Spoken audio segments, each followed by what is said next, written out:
Olá, irmãos e irmãs em Cristo. Venho aqui hoje gravar para vocês mais um vídeo do meu canal revelando as profecias da Bíblia. E no vídeo de hoje é a Escola Sabatina para Jovens. Lição número 3, Encontro com Deus. Antes de eu falar sobre esse assunto, eu preciso da ajuda de vocês para se inscreverem no meu canal revelando as profecias da Bíblia. Deixe seu like e ative os sininhos de notificações para receberem o meu vídeo. Compartilhe com o maior número de pessoas que vocês puderem o conteúdo do meu canal. Eu preciso da ajuda de vocês.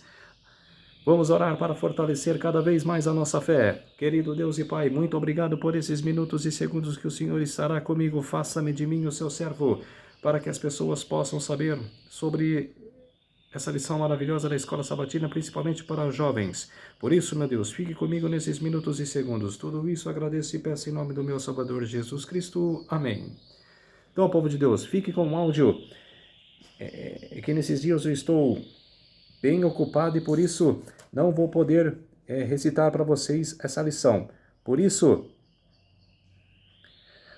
fique com o áudio em bom estudo para todos. Não vou deixar de mostrar para vocês essas lições, mesmo que eu não puder, que eu vou mostrar o estudo para vocês.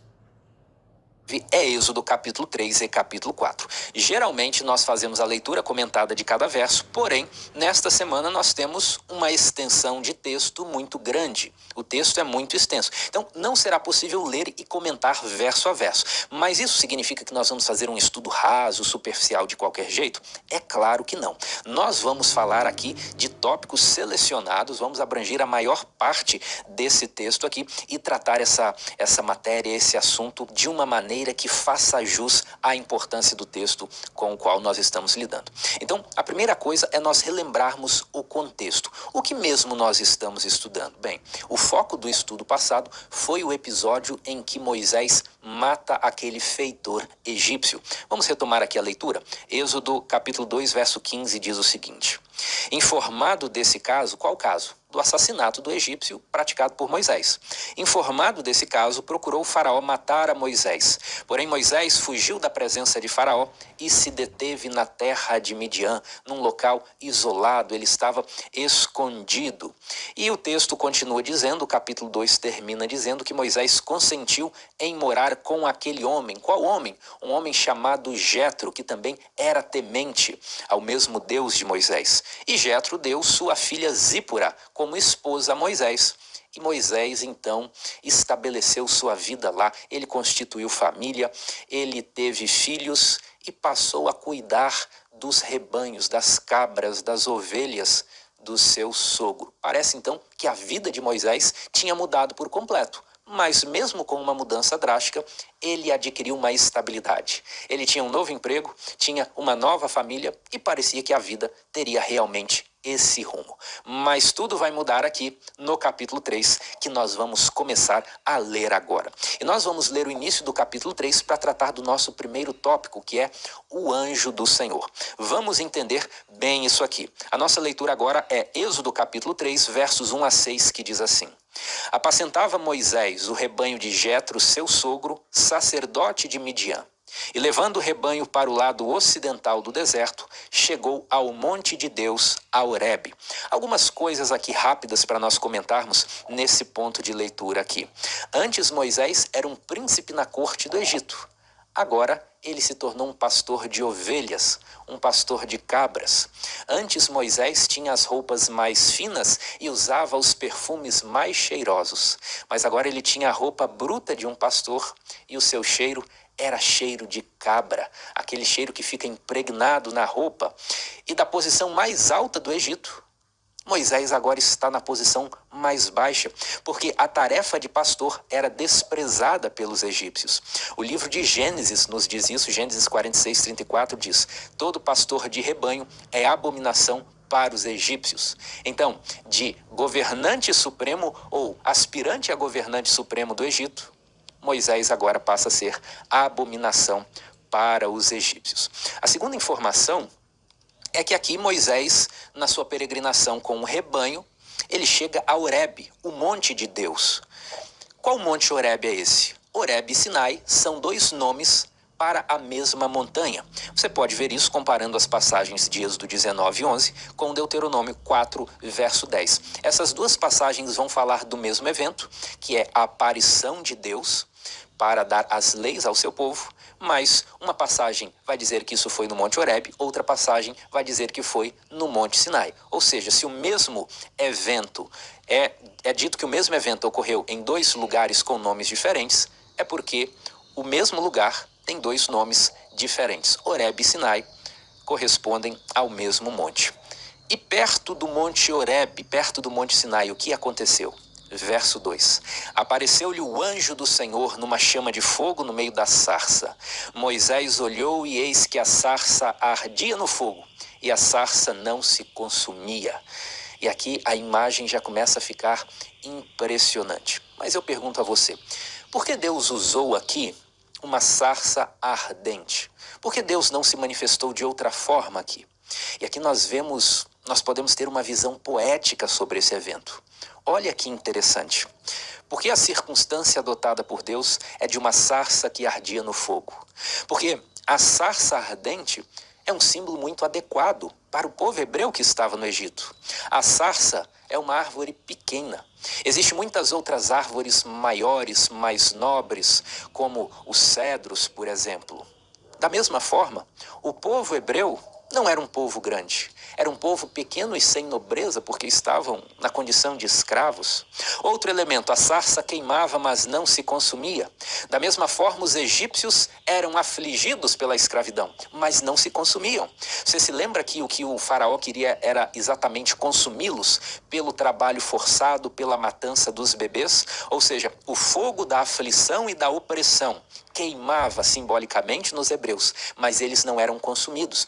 Então, na forma com que Deus se manifesta numa sarça ardente, já está incluído o símbolo da missão que ele vai pedir para Moisés realizar. Essa missão tem a ver com um povo que não é grande, não é muito relevante e que está sofrendo os efeitos do fogo da aflição, mas que pelo poder de Deus esse povo não será consumido. Então veja a beleza poética, e muitas vezes a gente lê a Bíblia apressadamente e não para refletir nesses detalhes. Mas vamos continuar a leitura aqui. Vou ler o verso 2 novamente. Apareceu-lhe o anjo do Senhor numa chama de fogo no meio de uma sarça. Moisés olhou e eis que a sarça ardia no fogo e a sarça não se consumia. Então disse consigo mesmo: irei para lá e verei essa grande maravilha, porque a sarça não se queima. Verso 4. Vendo o Senhor que ele se voltava para ver, Deus, do meio da sarça, o chamou e disse: Moisés, Moisés. E ele respondeu: eis-me aqui. Deus continuou: não te chegues para cá, tira as sandálias dos pés, porque o lugar em que estás é terra santa.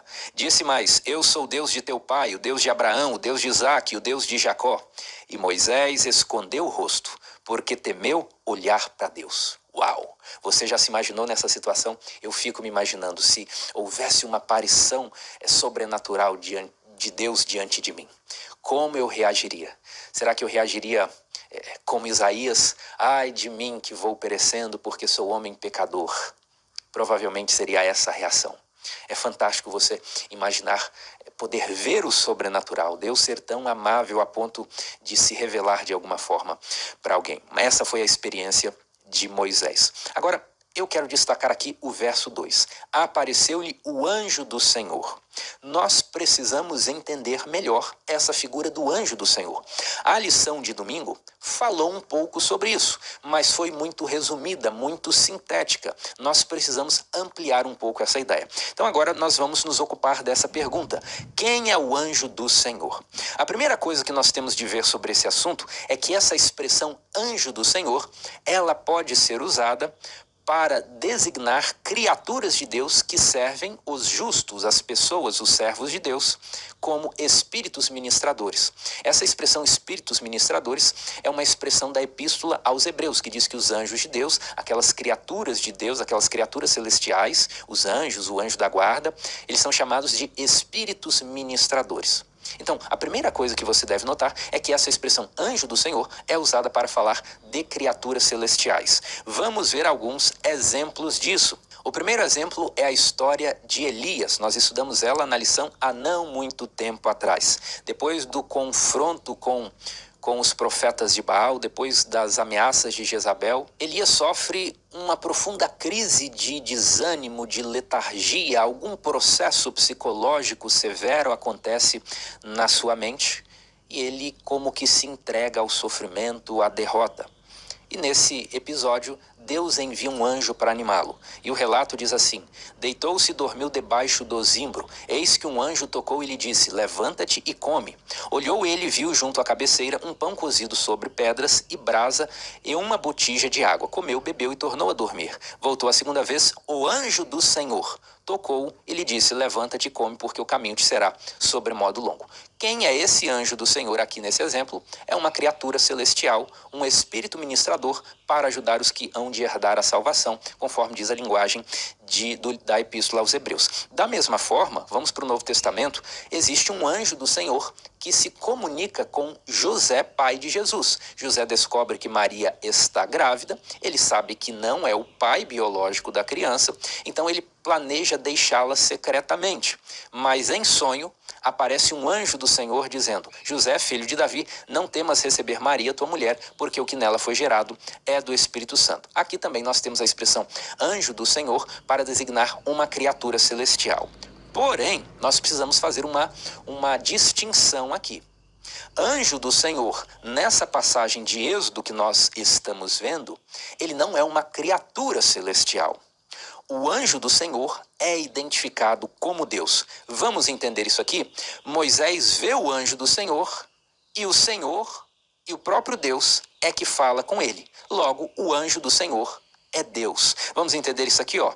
Estou voltando ao texto, verso 2. Apareceu-lhe o anjo do Senhor numa chama de fogo, no meio da fumaça. Então, quem está na cena? O anjo do Senhor e Moisés. E quando Moisés se aproxima da sarça, quem fala com ele? Verso 4. Vendo o Senhor que ele se voltava para ver, Deus, do meio da sarça, o chamou e disse: Moisés, Moisés. Então, esse anjo do Senhor aqui de Êxodo capítulo 3, ele é chamado de Senhor e ele é chamado de Deus. Então, nós não estamos diante de uma criatura celestial aqui. Anjo do Senhor, nesse caso, é o próprio Deus.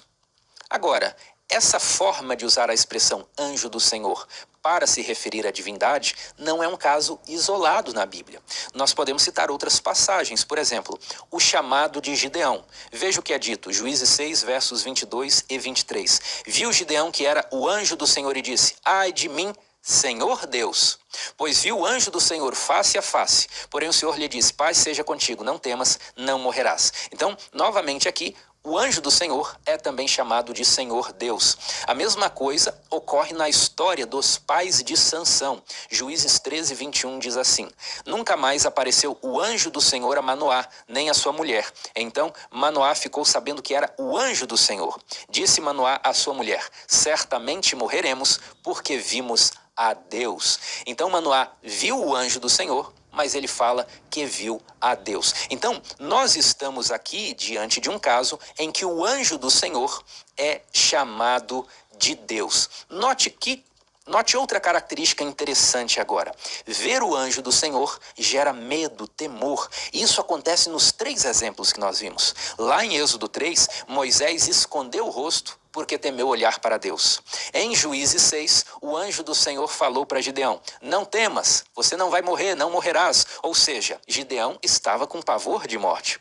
Em Juízes 13, que é o caso de Manoá, a história é a mesma. O que Manoá pensava? Certamente morreremos, porque vimos a Deus. Em todos esses 3 exemplos em que o anjo do Senhor é chamado de Deus, existe esse temor, existe esse medo. Agora, de onde vem essa reação de medo, de temor diante do anjo do Senhor? Essa reação vem do princípio de que ninguém pode ver a face do Senhor e viver.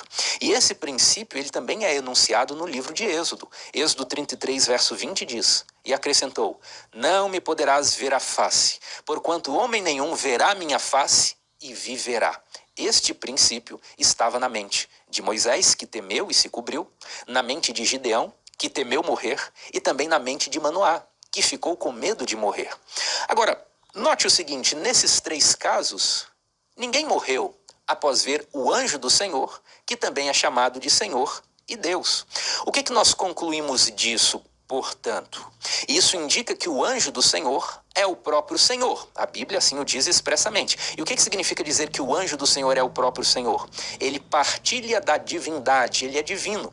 Mas, ao mesmo tempo, o anjo do Senhor é distinto de outra pessoa divina, também designada como Senhor, e que não pode ser vista. Você entendeu isso? Existe a pessoa divina que não pode ser vista sob risco de morte, e existe a pessoa divina que se manifesta com o título de anjo do Senhor, que pode ser vista, como é o caso dos exemplos que nós acabamos de checar. Isso nos conduz para o próximo ponto do nosso estudo, que é o seguinte: o anjo do Senhor é uma personalidade distinta da pessoa do Senhor. Nós vamos entender melhor isso lendo outra passagem que usa essa mesma nomenclatura. E essa passagem é muito conhecida. Zacarias capítulo 3, 1 a 2. Diz assim: Deus me mostrou o sumo sacerdote Josué, o qual estava diante do anjo do Senhor, e Satanás estava à mão direita dele para se lhe opor. Mas o Senhor disse a Satanás: O Senhor te repreende, ó Satanás. Sim, o Senhor que escolheu a Jerusalém te repreende. Não é este um tição tirado do fogo? Então note que esse texto contém a expressão o anjo do Senhor, contém o Senhor falando, e quando o Senhor fala, ele fala do Senhor. Vamos entender isso aqui?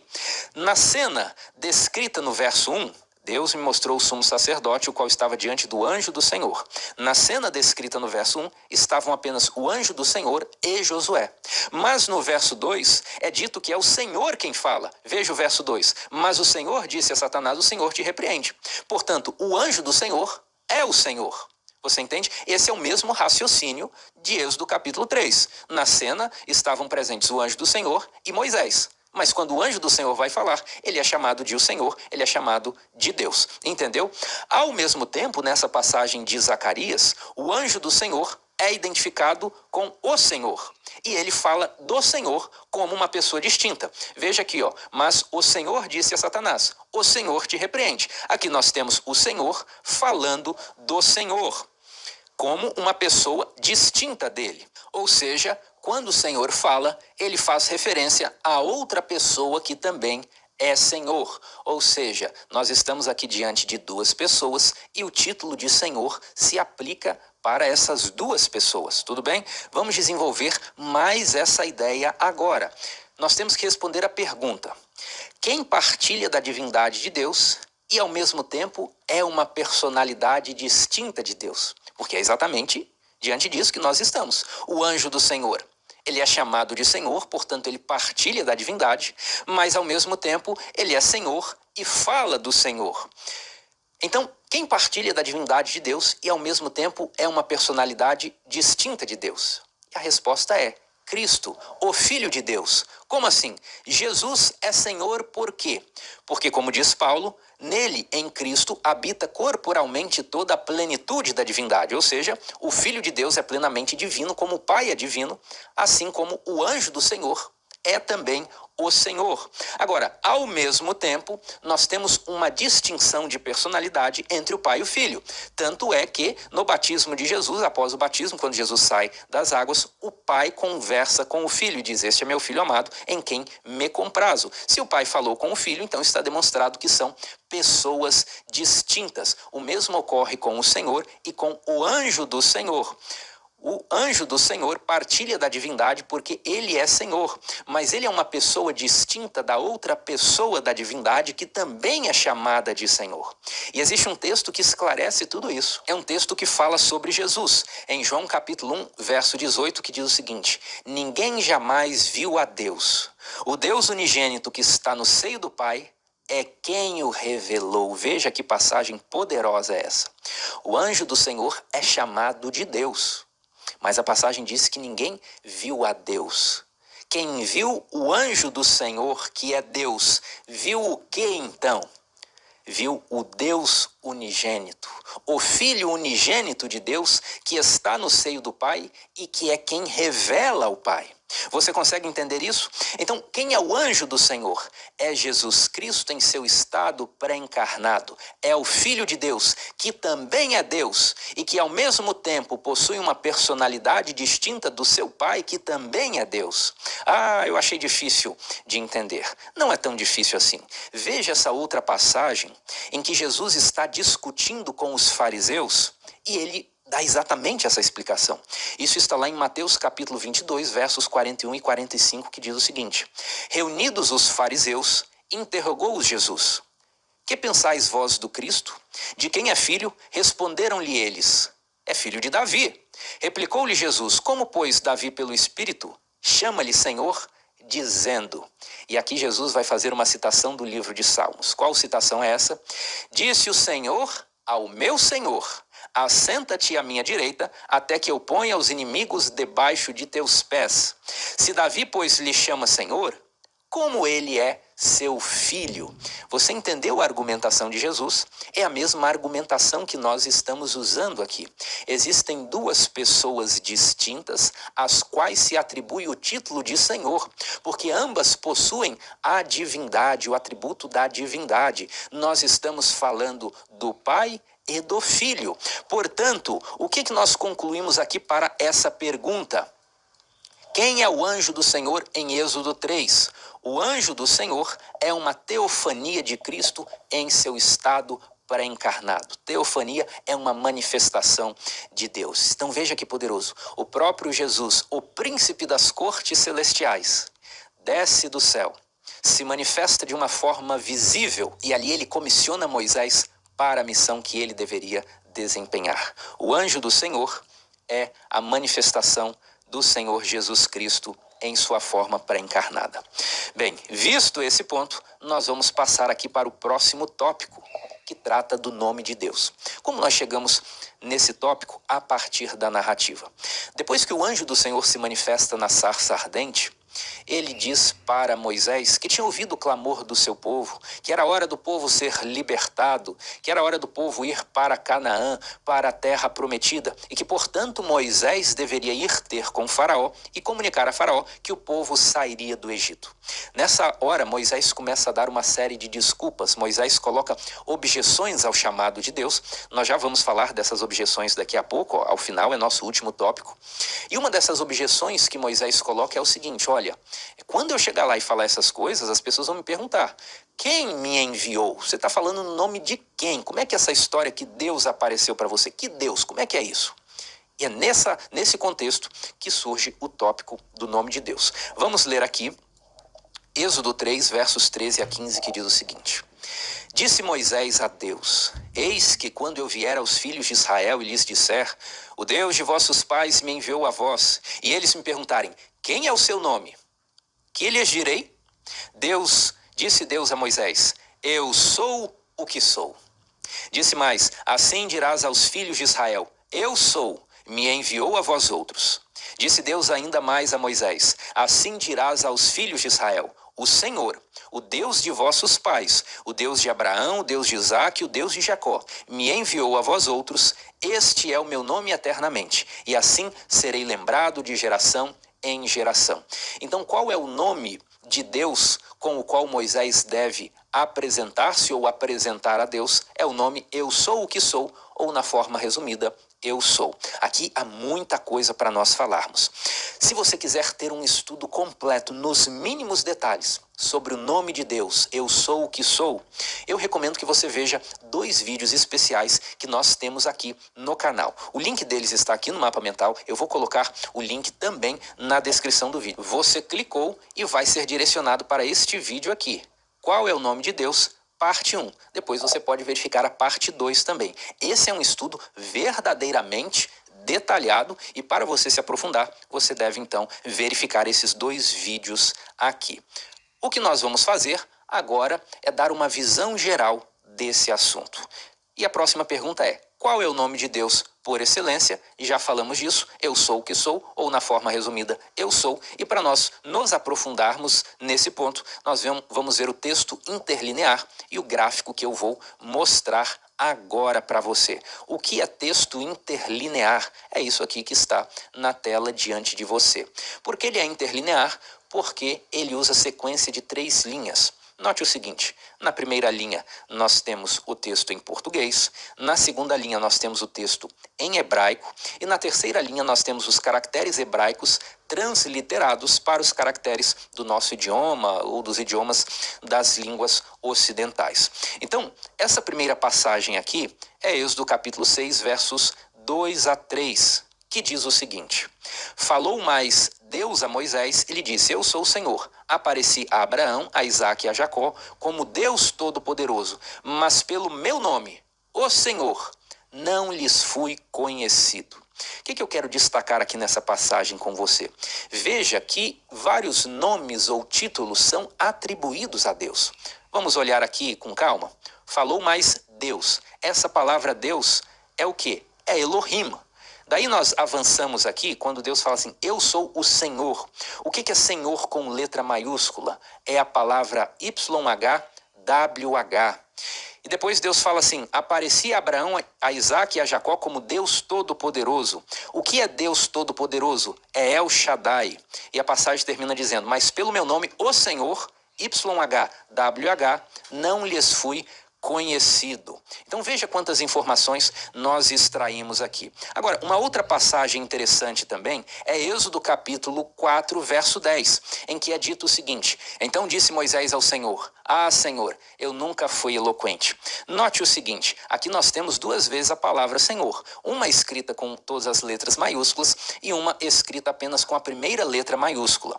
Senhor escrito com letras maiúsculas é a tradução do nome por excelência de Deus, YHWH. Já Senhor, apenas com a primeira letra maiúscula, é a tradução de Adonai. Portanto, acompanhe aqui os nomes ou títulos de Deus. Nós temos Deus, é a tradução de Elohim. Nós temos Senhor com letra maiúscula, é a tradução de YHWH. Nós temos Senhor com apenas a primeira letra maiúscula, é a tradução de Adonai. E nós temos Deus Todo-Poderoso, é a tradução de El Shaddai. Porém, o que eu quero chamar a sua atenção é o final aqui dessa passagem, Êxodo capítulo 6, verso 3, em que Deus fala assim, mas pelo meu nome, o Senhor, YHWH, não lhes fui conhecido. Quando nós lemos Deus falando o meu nome, o Senhor, YHWH, nós extraímos daqui que o nome por excelência de Deus é YHWH. E esse nome é chamado de tetragrama sagrado. Tetra é 4 e esse nome tem exatamente 4 letras, 4 consoantes.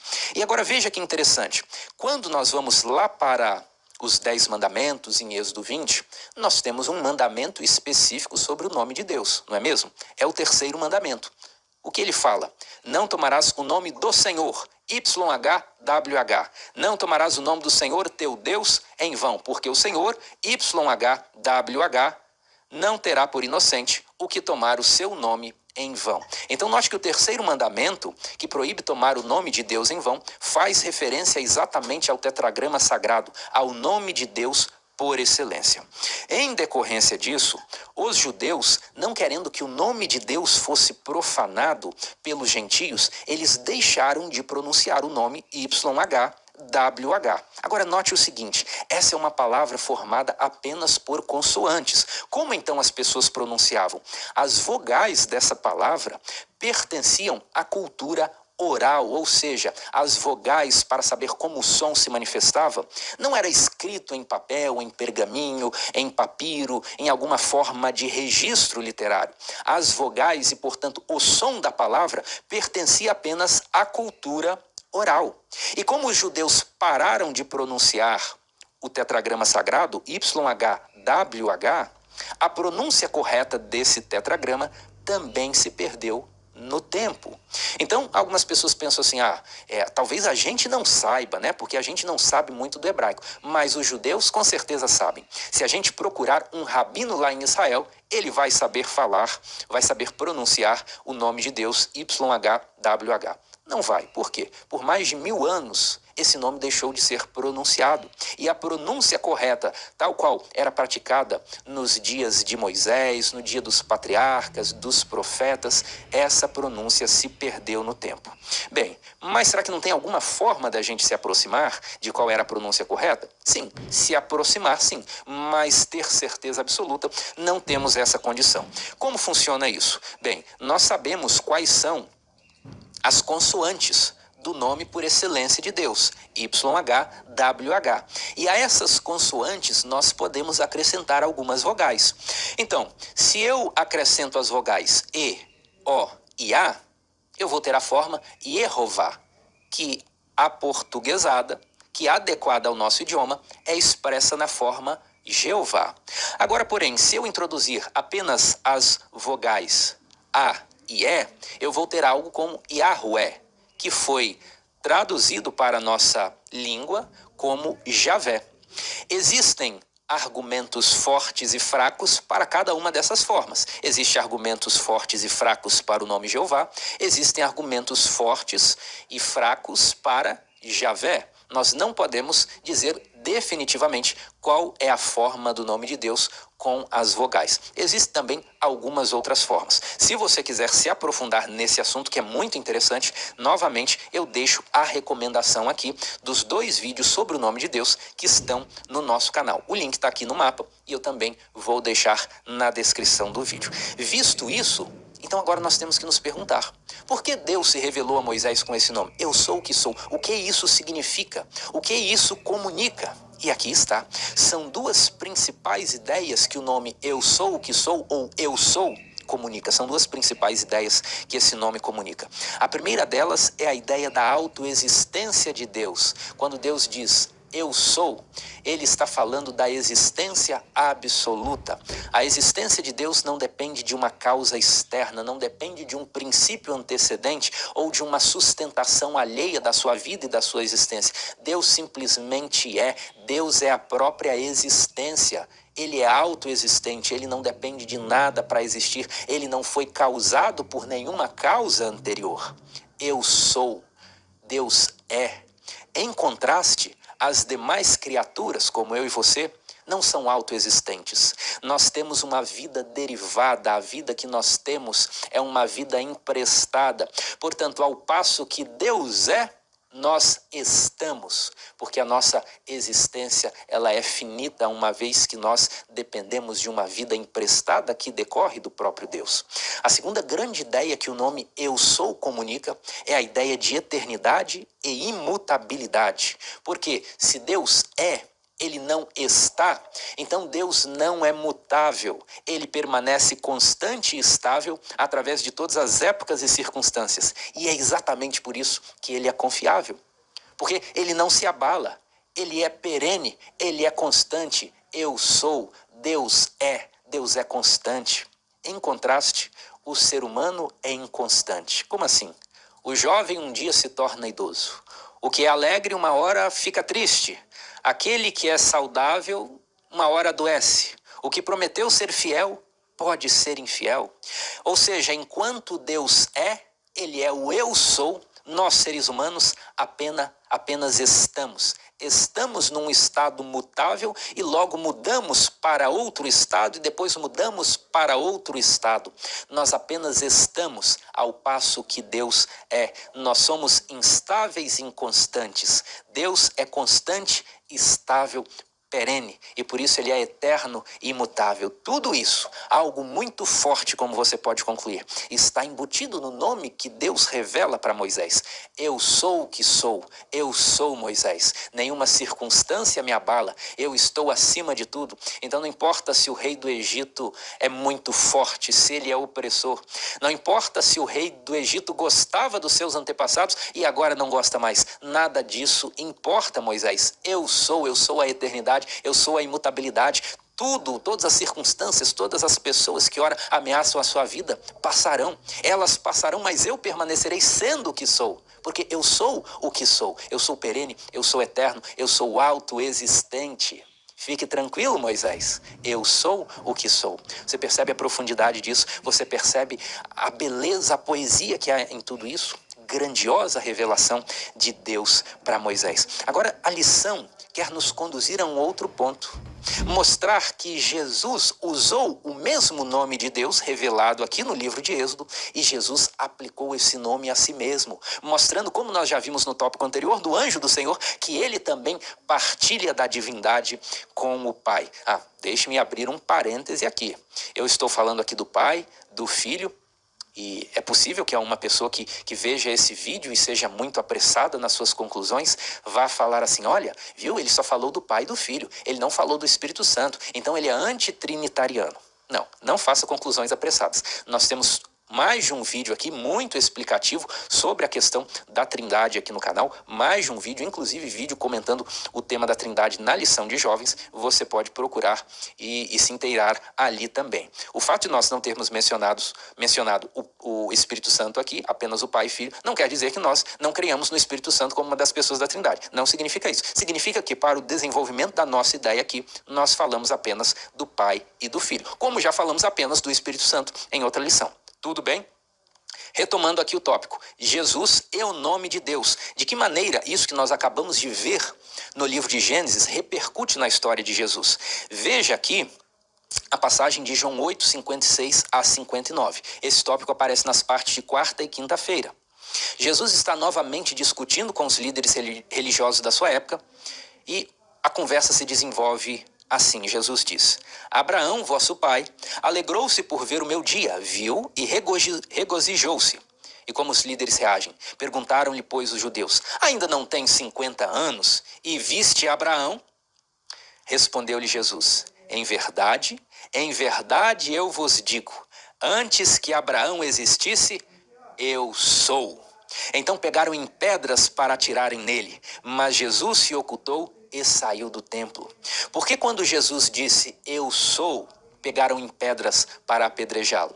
Porque na visão dos líderes judeus, Jesus estava cometendo uma blasfêmia punível por morte. E em que consistia essa blasfêmia?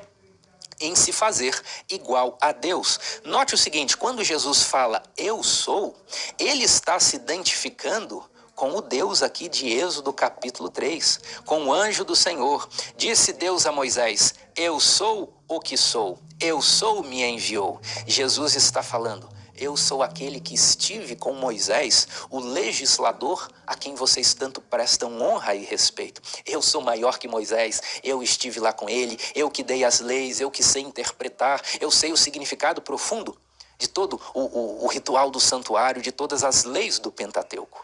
E aqui, também no Apocalipse, nós vemos essa mesma ideia. Ao se revelar para João na ilha de Patmos, Jesus diz, eu sou o Alfa e o Ômega, diz o Senhor Deus, aquele que é, que era e que há de vir, o Todo-Poderoso. Ou seja, eu sou o que sou. Eu sou no passado, eu sou no presente e eu sou no futuro. Para mim, as coisas são perenes, constantes, eu não sou pego pelas circunstâncias, eu já me mostrei no passado, eu asseguro você no presente e para o futuro eu prometo que hei de vir. Que maravilha! Louvado seja o nome de Jesus por toda essa beleza da revelação bíblica.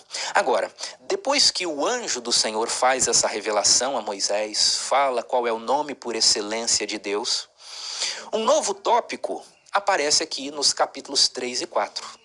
Que é o seguinte, Moisés tem uma missão para cumprir.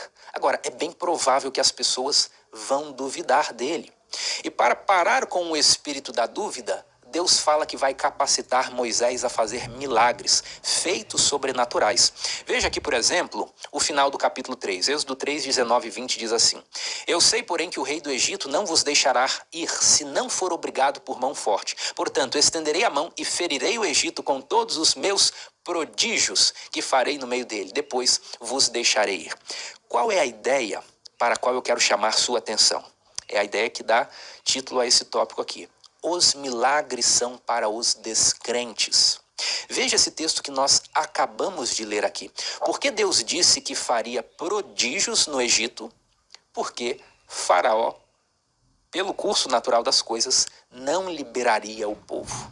Agora, e para o povo comum, que Moisés deveria liderar? como ele conquistaria legitimidade diante deles? Deus também dá essa orientação para Moisés. Diz o seguinte: se eles não te crerem, nem atenderem à evidência do primeiro sinal, talvez crerão na evidência do segundo.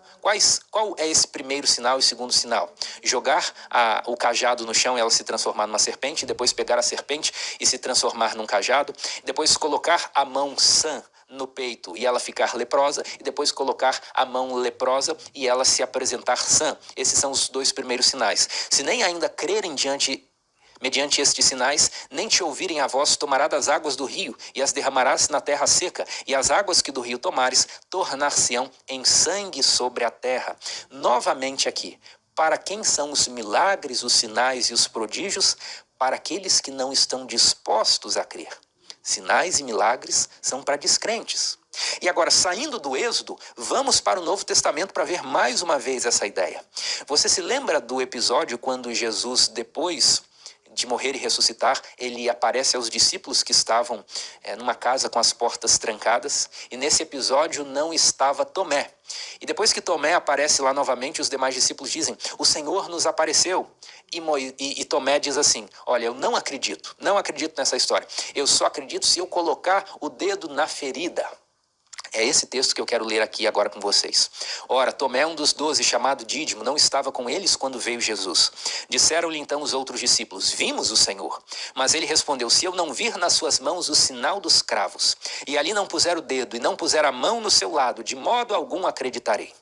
Passados 8 dias, estavam outra vez ali reunidos os seus discípulos, e Tomé com eles. Estando as portas trancadas, veio Jesus, pôs-se no meio e disse-lhes: paz seja convosco.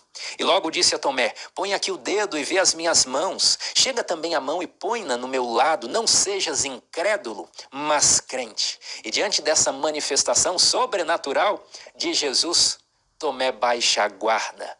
E numa postura como que fascinado, ele apenas diz o seguinte no verso 28. Senhor meu e Deus meu. E olha como Jesus arremata esse episódio no verso 29. Disse-lhe Jesus: porque me viste, creste? Bem-aventurados os que não viram e creram. Note isso aqui novamente, a mesma ideia sendo confirmada por textos de histórias diferentes. Na vida do cristão, do crente, do servo temente a Deus, é necessário que ele não dependa de evidências físicas, materiais, visíveis. É necessário que ele viva pela fé. É por isso que Jesus disse: bem-aventurados que não viram e creram, porque a fé se manifesta na incerteza. Se eu tenho a prova absoluta ali na minha frente, eu não estou exercendo fé, porque a fé é a certeza das coisas que não se veem. Então essa ideia que Jesus está trabalhando aqui: bem-aventurado o que não viu, mas creu. Os sinais, os milagres, a prova visual é para os descrentes, não para aqueles crentes que têm maturidade espiritual, que estão experimentados na comunhão com Deus. Ainda mais um texto sobre esse assunto. É um texto da primeira carta de Paulo aos Coríntios, no capítulo 14. Esse capítulo 14 faz parte da discussão que Paulo está fazendo na sua epístola sobre os dons espirituais e mais especificamente sobre o dom de línguas. E veja que texto interessantíssimo nós temos aqui. Paulo fala o seguinte: de sorte que as línguas constituem um sinal, não para os crentes, mas para os incrédulos. Veja, o dom de línguas é um dom que chama a atenção. Como assim a pessoa está falando de mistérios de Deus em outro idioma? Isso chama muito a atenção. Mas Paulo diz que isso é um sinal não para os crentes, mas para os incrédulos. E o verso continua assim: mas a profecia não é para os incrédulos, e sim para os que creem. O que nós retiramos disso aqui? Que muitas vezes os cristãos do século 21 querem pautar a sua fé em milagres, em feitos grandiosos e sobrenaturais de Deus, coisas que chamam a atenção, coisas que deixam arrepiado de surpresa. Mas note que desde lá do Êxodo até no Novo Testamento, os prodígios, os sinais, os milagres são para aqueles que não creem. Para aqueles que já são crentes, espera-se uma maturidade que se manifesta no exercício da fé, que se manifesta em relação às coisas que não se veem, a estar certo das coisas que não se veem, porque a fé é a certeza das coisas que não se veem. Então, o que nós retiramos disso aqui? O livro de Êxodo é o livro dos milagres, dos prodígios, das maravilhas de Deus. Mas lembre-se disso, os milagres são para os descrentes, bem-aventurados que não viram, mas mesmo assim creram. Portanto, o conselho prático que nós retiramos disso aqui é o seguinte: não submeta sua fé ou sua prática religiosa a sinais miraculosos. Você deve viver segundo a palavra dos profetas. Porque a profecia não é para os incrédulos, mas sim para os crentes. O que Deus queria que você soubesse, Ele revelou pelos profetas. Você não precisa buscar a resposta de Deus em sinais miraculosos, em coisas sobrenaturais, em prodígios. Sabe, eu vejo muitos jovens querendo se comportar dessa forma. Eles oram: Deus, eu preciso escolher uma namorada. Então, no culto de quarta-feira, Deus, eu quero que o Senhor faça assim: a moça que sentada no quinto banco do lado esquerdo da igreja, esse é um sinal de que essa é a moça com a qual eu devo namorar. Perceba que esse exemplo aqui, que eu já vi várias pessoas agindo dessa maneira, esse exemplo aqui contraria a lógica de todos esses textos. Os sinais miraculosos são para os descrentes. Mas você é um crente, você precisa ter maturidade espiritual e tomar a sua decisão com base na revelação que os profetas já nos deixaram. Por quê? Porque a profecia não é para os incrédulos, e sim para os que creem. Então você deve estar familiarizado com as verdades que Deus revelou para os profetas. Outros dizem assim: eu tenho aqui 2 vagas de emprego ou de estágio para eu escolher, e eu vou orar a Deus pedindo assim: Senhor, eu não sei qual que eu devo escolher, mas conforme a tua vontade, faça com que a melhor vaga para mim seja da empresa que vai me ligar amanhã ao meio-dia. Então, alguma das 2 empresas vai me ligar e eu vou entender como um sinal do Senhor aquela empresa que me ligar ao meio-dia amanhã. Isso contraria a lógica dos textos que nós acabamos de ver. Isso é por Deus à prova. Deus não age assim. Deus deixou os critérios para a nossa tomada de decisão na revelação que Ele deixou para os profetas. E os profetas nos passaram isso, seja no cânon bíblico, seja também na revelação do Espírito de Profecia no ministério de Ellen White. Então, o que nos cabe não é esperar sinais miraculosos de Deus para nós tomarmos as decisões do dia a dia. A parte que nos cabe é nós nos inteirarmos das mensagens dos profetas, porque são as mensagens dos profetas que Deus enviou como revelação do que nós devemos fazer. Lembre-se, os sinais, os prodígios são para os descrentes. Aqueles que já são crentes, deles espera-se a maturidade espiritual de estarem familiarizados com as mensagens dos profetas. Porque, mais uma vez, a profecia não é para os incrédulos, e sim para os crentes. Nós vamos agora, já para o final, comentar aquele tópico que aparece nas partes de segunda e terça-feira, que são as 5 tentativas de Moisés de recusar o chamado de Deus. Como assim? O anjo do Senhor apareceu perante Moisés e deu uma missão: Moisés, você vai até Faraó libertar o povo. E essa é uma missão muito arrojada.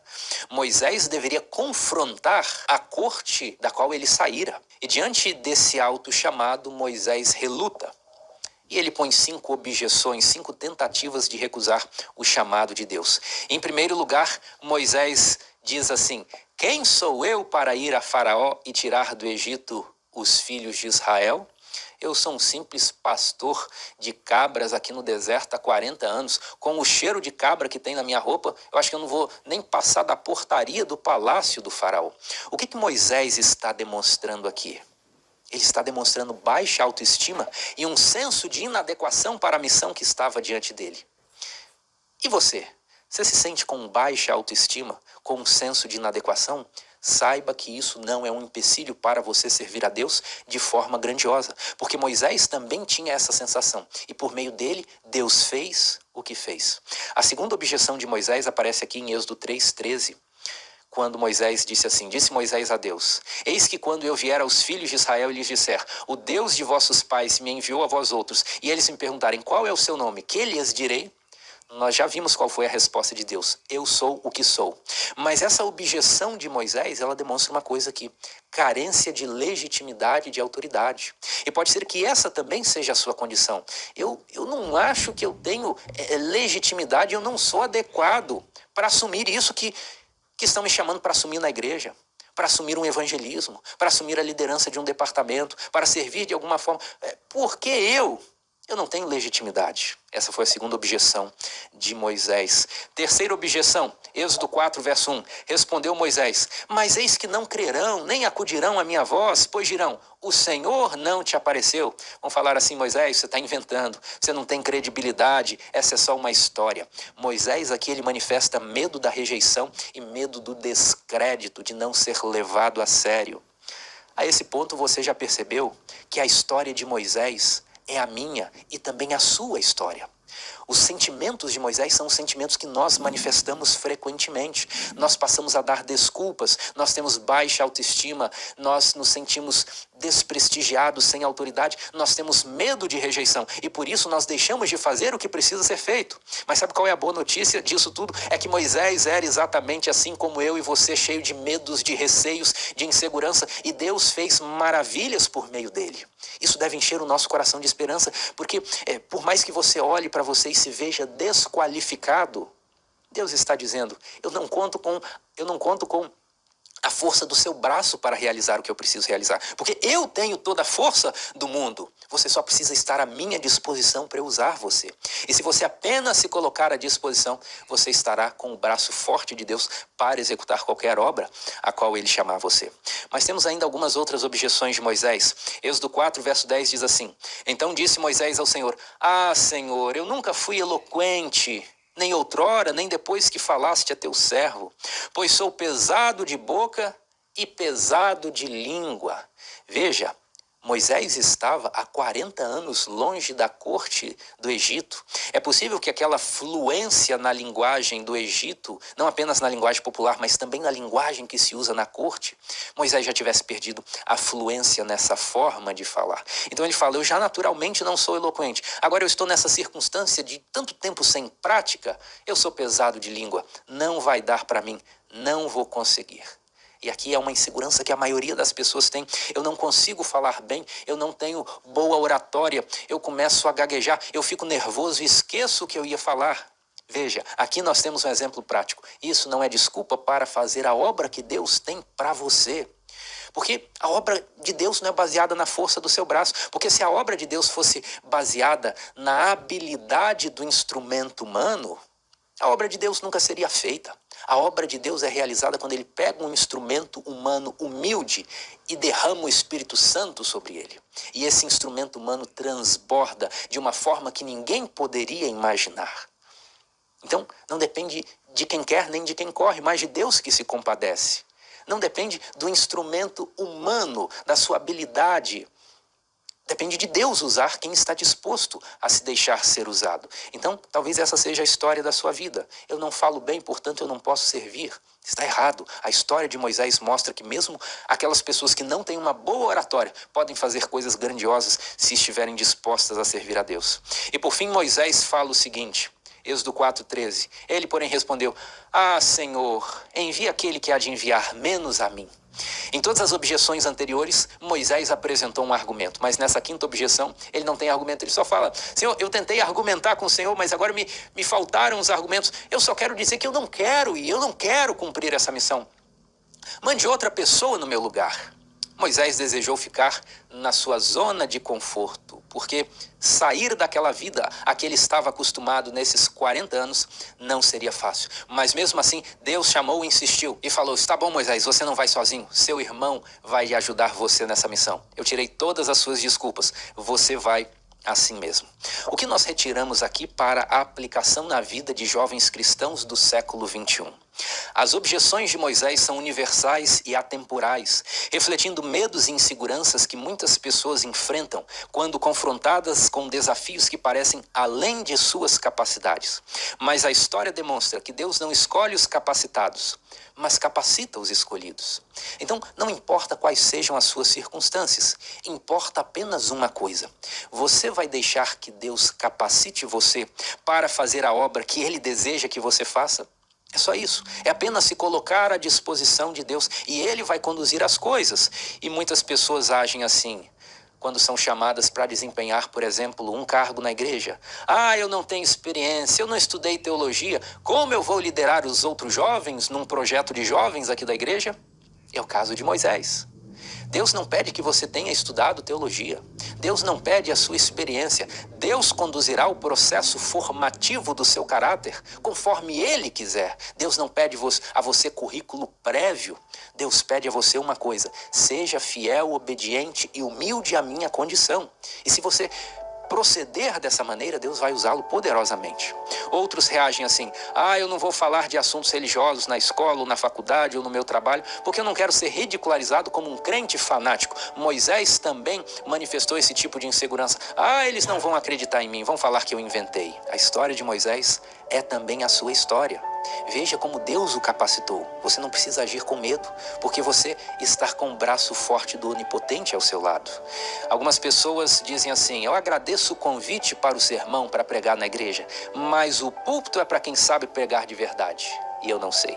É a mesma fala de Moisés: manda outro, Senhor, tem um que sabe mais, tem um que fala melhor, que tem mais oratória do que eu sou insignificante, manda outro, Senhor. Não, o convite foi para você, e talvez o convite já seja uma forma de Deus prepará-lo. Agora, se você nunca se coloca como alvo de críticas, nunca se coloca na possibilidade de falhar, de errar, você nunca vai estar na posição de crescimento, pois o crescimento não acontece em abstrato, em teoria. O crescimento acontece na vida real e, portanto, você tem que se expor a situações com potencial risco de falhar, com potencial risco de ser rejeitado, porque é na situação concreta que Deus age, assim como foi no caso de Moisés. E, por fim, note o seguinte: Deus pode usar quem tem todas essas fraquezas e inseguranças, porque na Bíblia nós encontramos a seguinte promessa, e eu gosto muito dela. 2 Coríntios capítulo 12, verso 9 diz assim, é Jesus falando a Paulo: ele me disse, a minha graça te basta, porque o poder se aperfeiçoa na fraqueza. De boa vontade, pois, mais me gloriarei nas fraquezas, para que sobre mim repouse o poder de Cristo. Você tem fraquezas, você tem inabilidades, então você está na condição em que o poder de Cristo se manifeste. Não use mais nenhuma desculpa, nenhuma objeção para fugir do trabalho missionário, para fugir das demandas da igreja que chegam até você. Coloque-se à disposição do trabalho missionário principalmente, e Deus fará uma obra em você e por meio de você. Você só precisa ser obediente e colocar-se humildemente sob a condução de Deus. Então, povo de Deus, se inscrevam no meu canal Revelando as Profecias da Bíblia. Deixe seu like, ative os sininhos de notificações para receberem o meu vídeo. Compartilhe com o maior número de pessoas que vocês puderem o conteúdo do meu canal. Eu preciso da ajuda de vocês. Vamos orar para fortalecer a nossa fé. Querido Deus e Pai, muito obrigado por esses minutos e segundos que o Senhor esteve comigo. Fez-se de mim o seu servo para apresentar essa mensagem, para que esse áudio possa contemplar a bastante pessoas para a tua luz, para a tua glória. Por isso, meu Deus, muito obrigado. Tudo isso agradeço e peço em nome do meu Salvador Jesus Cristo. Amém. Uma ótima semana a todos e até o próximo vídeo. Tchau!